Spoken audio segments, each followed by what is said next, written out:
Untuk membahas tentang penembakan oleh polisi di exit tol Jor, kita akan bertanya langsung dengan Komisioner Kompolnas Irjen Purnawirawan Beni Mamoto. Selamat sore Pak Beni Mamoto, bagaimana dengan langkah selanjutnya yang akan dilakukan Kompolnas tentang penembakan ini? Selamat sore. Kami dari Kompolnas telah melakukan koordinasi, kemudian memantau terus proses penanganan yang sedang dilakukan untuk memastikan bahwa kasus ini ditangani dengan maksimal, kemudian nanti bisa diungkap motif yang pertama tentunya orang yang membuntuti eh, yang akhirnya melaporkan ke pihak kepolisian. Kemudian yang kedua di sisi lain tentunya bagaimana prosedur, bagaimana alasan, bagaimana argumentasi dari anggota Polri yang melakukan penembakan ini. Nah, itu akan ditangani tentunya oleh Kabid Propam Polda Metro Jaya. Apakah sudah sesuai dengan prosedur? Apakah sudah sesuai dengan Perkap nomor 1 tahun 2009? Kemudian juga Perkap nomor 8 tahun 2009. Nah, semua ini nanti akan diuji ketika nanti sudah terungkap motivasinya apa dalam eh, orang itu sampai dengan melapor, kemudian bagaimana tindakan aparat ini, nanti bisa didudukkan kasus ini sesuai proporsinya. Artinya ketika nanti diungkap motif pembuntutan, mungkin akan muncul kasus baru. Kita tidak tahu. Nanti akan dirilis tentunya setelah kasus ini tuntas ditangani. Kemudian kedua, untuk memperjelas proses bagaimana penggunaan senjata api, tentunya nanti pada proses rekonstruksi di TKP dengan menghadirkan para saksi, maka nanti akan terungkap pula apakah tindakan yang dilakukan itu sudah sesuai prosedur atau tidak. Pak Beni, sejauh ini sudah dilakukan investigasi?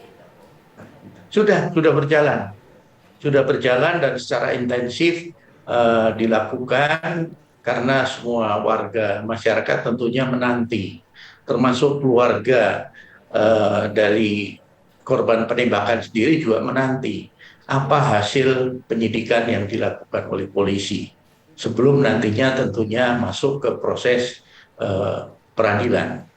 Ya, Pak Beni, sebenarnya apa yang terjadi? Karena baru kemarin disampaikan oleh pihak kepolisian, terkesan polisi ini agak sedikit tidak mengungkapkan secara keseluruhan karena butuh waktu beberapa hari. Betul, jadi memang eh, ya tentunya satu hal ya, seandainya anggota tersebut setelah melakukan langsung melapor kepada atasannya, maka masalah ini akan jauh lebih cepat terungkap. Tetapi kalau yang bersangkutan tidak melapor, menunggu proses penyelidikan yang dilakukan, nah ini tentunya jadi waktunya lebih panjang. Sebagai contoh, setelah disitanya CCTV, kemudian teridentifikasi mobil dari pelaku penembakan, baru identitas si penembak terungkap. Nah, ini nanti akan dirilis pula nanti hasilnya bagaimana.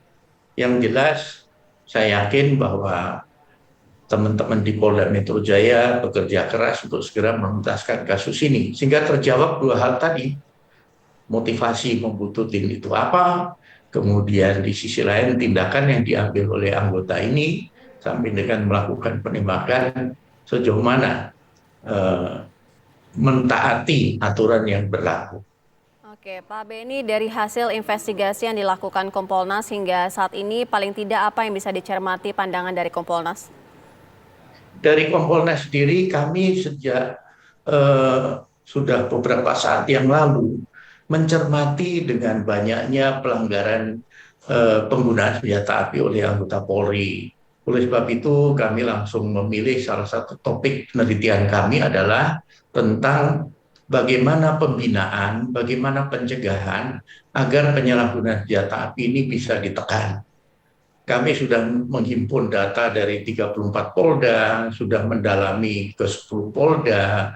Nah, temuan-temuannya ini kami kaji sejauh mana penerapan Perkap, sosialisasi Perkap dan sebagainya, kelemahnya apa. Ini semua rekomendasinya nanti akan kami sampaikan kepada pimpinan Polri.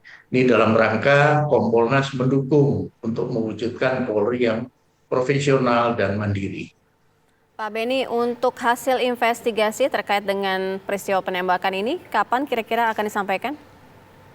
Nanti tentunya pertama kami tidak mendahului apa yang akan dirilis oleh pihak Polri.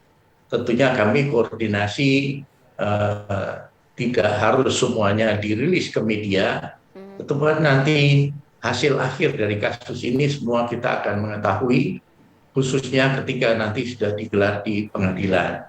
Apabila dalam evaluasi yang kami lakukan terhadap kelemahan-kelemahan atau kekurangan, itu nanti kita kaitkan dengan penelitian yang sedang kami lakukan. Baik. Ada relevansinya enggak, apakah ada temuan baru, dan sebagainya. Baik, terima kasih Irjen Purnawirawan Beni Mamoto selaku Komisioner Kompolnas sudah bergabung bersama kami di Kabar Petang Pilihan.